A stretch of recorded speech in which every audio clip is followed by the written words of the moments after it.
Hello అండి అందరికీ. అందరూ ఎలా ఉన్నారు? బాగున్నారా?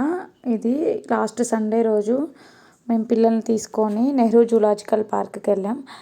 ఫస్ట్ టైం పార్క్కి వెళ్ళే వాళ్ళు అసలు అక్కడ ఏమేమి ఇన్స్ట్రక్షన్స్ పాటించాలో అన్నీ చెప్తాను ఈ వీడియోలో. డీటెయిల్గా చూడండి, ఎక్కడ స్కిప్ చేయకండి. ఫస్ట్ అయితే మీ వెహికల్స్ని పార్క్ చేసుకొని టోకెన్ తీసుకోండి. తర్వాత టికెట్ కౌంటర్ దగ్గరికి వెళ్ళాలి. అక్కడ ఓన్లీ ఆన్లైన్ పేమెంటే, నో ఆఫ్లైన్ అనమాట. వీకెండ్స్లో అయితే అడల్ట్స్కి అంటే పెద్దవాళ్ళకి 80 రూపీస్, 10 ఇయర్స్ బిలో ఉన్న పిల్లలకి 55 రూపీస్, వీక్ డేస్లో అయితే 70 ఇంకా 45. అయితే ఇంటి దగ్గర నుంచి ఏం తీసుకెళ్ళలేదు, ఒక చిన్న బాక్స్ మాత్రం పిల్లలకి వెజిటేబుల్ రైస్ తీసుకెళ్ళాను, ఇంకా వాటర్ బాటిల్. మనం ఇంటి దగ్గర నుంచే ఫుడ్ స్నాక్స్ అన్నీ తీసుకెళ్ళచ్చు. కాకపోతే మన దగ్గర ఉండే బ్యాగ్స్ అయితే అలో చేయరు లోపలికి, హెవీ వెయిట్ ఉన్నవి. అవి అక్కడ లగేజ్ కౌంటర్లో ఇచ్చేసి అక్కడ మళ్ళీ మనం 10 రూపీస్ 20 రూపీస్కి అనుకుంటాను బ్యాగ్ ఇస్తారు, క్లాత్ బ్యాగు, అది కొనుక్కోవాలి. దాంట్లోనే మన లగేజ్ అంతా తీసుకొని వెళ్ళాలి.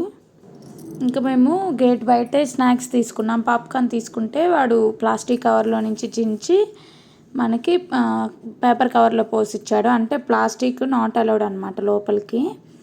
వాటర్ బాటిల్స్ కూడా ఏదో ట్యాగ్ వేసి ఇస్తారు, అసలు అలో చేయరు ప్లాస్టిక్. ఫుడ్ స్టాల్స్ అన్నీ ఉంటాయండి. మీరు మోసుకోగలరు అనుకుంటే ఇంటి దగ్గర నుంచే తీసుకెళ్ళండి.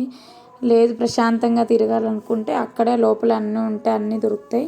కాకపోతే కొంచెం కాస్ట్ ఎక్కువ ఉంటుంది. కానీ చాలామంది అయితే ఇంటి దగ్గర నుంచి ఏదో పిక్నిక్కి వెళ్ళినట్టు, ఎక్కడికో వెళ్ళినట్టు పెద్ద పెద్ద క్యారేజీలు తీసుకొని వెళ్ళి అక్కడే కూర్చొని తింటున్నారు. మేమైతే ఏం తీసుకెళ్ళలేదు, పిల్లల కోసం మాత్రమే తీసుకెళ్ళాం. అక్కడ లోపల ఎలా ఉంటుందో తెలియదు కదా, ఫస్ట్ టైం వెళ్ళడం మేము. ఇంకా లోపలికి వెళ్ళగానే ఫస్ట్ ఫిష్ అక్వేరియం తగులుతుంది. దానికి సపరేట్గా టికెట్ తీసుకోవాలి లోపలే, కానీ మేము అది తీసుకోలేదు. ఇంకా టికెట్కి అవంతా చూసేవరకు టైం లేట్ అవుతుందని మేము వెళ్ళే వరకు ఇక్కడ నుంచి 12 అయిపోయింది. ఫిష్ అక్వేరియం తర్వాత మేము కొంచెం దారి మిస్ అవ్వడం వల్ల అన్నీ కవర్ చేయలేకపోయాము. ఎలిఫెంట్, జిరాఫ్ ఇవన్నీ మిస్ అయ్యాము.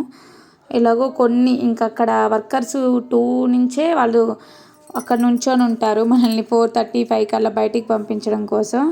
వాళ్ళని అడుగుతూ అలాగ లయను, టైగర్ అవన్నీ చూసుకొని వచ్చాము. మీరైతే కొంచెం అన్నీ చూసుకొని వెళ్ళండి, ఒకరోజు అయితే సరిపోదులేండి. 10 కల్లా అక్కడ ఉంటే మంచిగా అన్నీ తిరిగి చూసేసి ఈవినింగ్కి ప్రశాంతంగా ఇంటికి వచ్చేయచ్చు 5కి. పిల్లలకైతే ఇది బెస్ట్ ప్లేస్ అనే చెప్పచ్చండి. మేము స్వాన్స్ దగ్గర నుంచి స్టార్ట్ చేసాం. స్వాను, రైనో ఇంకా హిప్పోపోటమస్, మంకీస్, లయన్, టైగర్ ఇవి చూసాం. వైట్ టైగర్ అయితే సూపర్ ఉంది, అది ఒక్కటే ఫోటోకి కొంచెం పోజ్ ఇస్తుంది. మిగతా కొన్ని అయితే అసలు లోపల ఉండి బయటికి రావట్లేదు. ఇంకా ఫాక్స్, ఇదిగోండి టార్టాయిస్లు చూడండి ఎన్ని సంవత్సరాలయ్యో, ఇవైతే ఎంత పెద్దగా ఉన్నాయో. వాటికి ఫుడ్ కూడా అక్కడ ఏర్పాటు చేశారు. టార్టాయిస్ల తర్వాత మేము ఇదిగోండి క్రొకోడైల్స్ కూడా చూసాం. చాలా ఉన్నాయి క్రొకోడైల్స్ అయితే, అన్నీ దూరం నుంచి చూసుకొని వెళ్ళాలి. ఆ తర్వాత ఇంకా పాముల్ని చూసాం. పాములు అవి చూసాక ఇంకా బటర్ఫ్లై పార్క్ అని కూడా ఉండే, అక్కడికి వెళ్ళాం. కానీ మాకైతే బటర్ఫ్లైస్ ఏం కనిపించలేదు. ఇదిగోండి పాము చూడండి, బ్లాక్ కోబ్రా అంట. పాములకైతే వాటికి నేమ్స్ అక్కడే రాసున్నాయి, మనం చూడొచ్చు. కొన్ని అస్సలు కనిపించవండి కొన్ని చోట్ల అయితే. మేమైతే ఎలిఫెంట్, జిరాఫ్ ఇవన్నీ మిస్ అయిపోయాం. ఈ పాములు చూసిన తర్వాత 4 అయిపోయింది అప్పటికే టైము. పిల్లలకి ఫుడ్ పెట్టేశాను. పిల్లలకి ఫుడ్ పెట్టి మళ్ళీ నిశాచర జీవులు అంటారు కదా, ఓన్లీ చీకట్లో ఉండేవి, వాటిని చూడడానికి వెళ్ళాం. గుడ్లగూబ వాటిని అయితే ఒక ఆర్టిఫిషియల్ గుహ లోపల పెట్టారు. ఇదంతా ఆర్టిఫిషియలే అనుకోండి. ఒకసారి మీరు కూడా వెళ్ళి మీ పిల్లలతో విజిట్ చేయండి. మీరు ఫుడ్ కూడా తీసుకెళ్ళాలి అనుకుంటే తీసుకెళ్ళండి, బాగా ఎంజాయ్ చేసి రావచ్చు. మీ పిల్లలు అయితే చాలా బాగా ఎంజాయ్ చేస్తారు. మా వాడు చాలా బాగా ఎంజాయ్ చేశాడు. Thank you for watching. Please subscribe చేసుకోండి. Bye bye.